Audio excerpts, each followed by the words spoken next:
Mr. President, I take the floor to exercise India's right of reply to the statement made by the Prime Minister of Pakistan.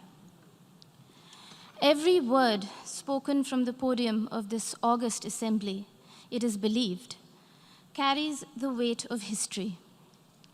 Unfortunately, what we heard today from Prime Minister Imran Khan of Pakistan was a callous portrayal of the world in binary terms. Us versus them, rich versus poor, north versus south, developed versus developing, Muslims versus others. A script that fosters divisiveness at the United Nations, attempts to sharpen differences and stir up hatred are, simply put, hate speech. Rarely has the General Assembly witnessed such misuse, rather abuse, of an opportunity to reflect.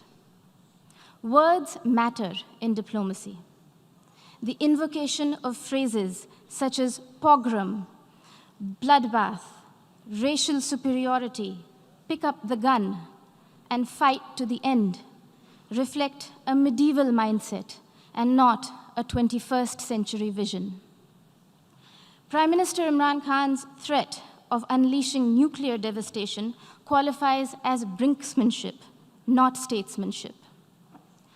Even coming from the leader of a country that has monopolized the entire value chain of the industry of terrorism, Prime Minister Khan's justification of terrorism was brazen and incendiary.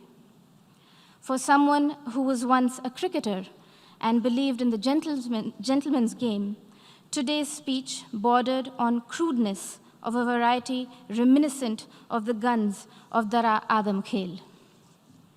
Mr. President, now that Prime Minister Imran Khan has invited UN observers to Pakistan to verify that there are no militant organizations in Pakistan, the world will hold him to that promise. Here are a few questions that Pakistan can respond to as a precursor to the proposed verification. Can Pakistan confirm the fact that it is home to 130 UN-designated terrorists and 25 terrorist entities listed by the UN as of today? Will Pakistan acknowledge that it is the only government in the world that provides pension to an individual listed by the UN in the Al-Qaeda and Daesh sanctions list?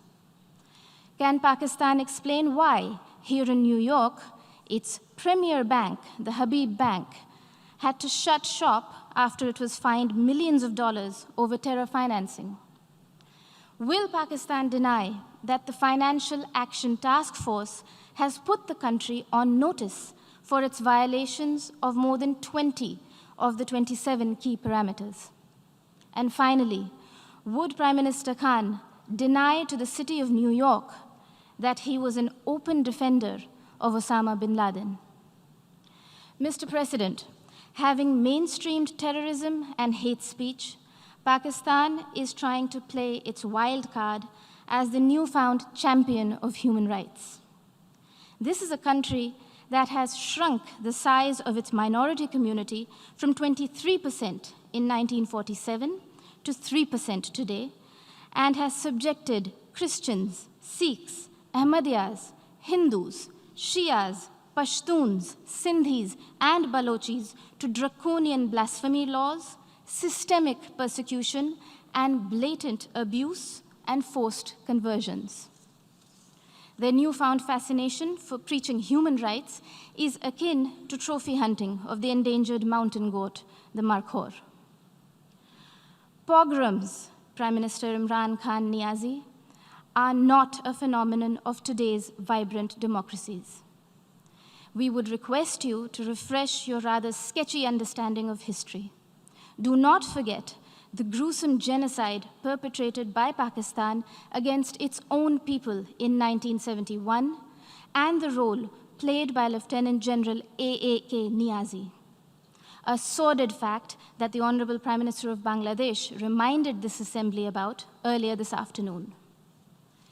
Mr. President, Pakistan's virulent reaction to the removal of an outdated and temporary provision that was hindering development and integration of the Indian state of Jammu and Kashmir stems from the fact that those who thrive on conflict never welcome the ray of peace. While Pakistan has ventured to upstream terrorism and downstream hate speech there, India is going ahead with mainstreaming development in Jammu and Kashmir. The mainstreaming of Jammu and Kashmir, as well as Ladakh, in India's thriving and vibrant democracy with a millennia-old heritage of diversity, pluralism, and tolerance, is well and truly underway, irreversibly so. The citizens of India do not need anyone else to speak on their behalf, least of all those who have built an industry of terrorism from the ideology of hate. I thank you, Mr.